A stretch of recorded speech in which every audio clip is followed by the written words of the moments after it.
একটা ছাগলের দাম থাকে, কিন্তু আমি আর আপনি মানব জাতি হয়ে আমার দাম থাকে না, 500 টাকায় 1000 টাকায় আমি বিক্রি হয়ে যায়, ঠিক কিনা?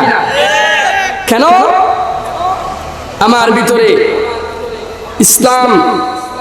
ইসলামী মূল্যবোধ সম্পর্কে আমার ভিতরে ন্যূনতম যোগ্যতা, ন্যূনতম জ্ঞান না থাকার কারণে এই অবস্থার সৃষ্টি হয়েছে।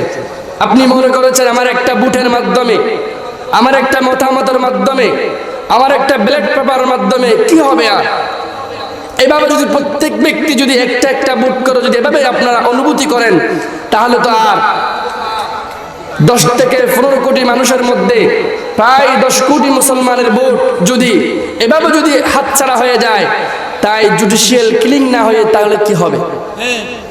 সেজন্য আপনাদেরকে সজাগ থাকতে হবে। আমি কাকে নেতা বানাবো?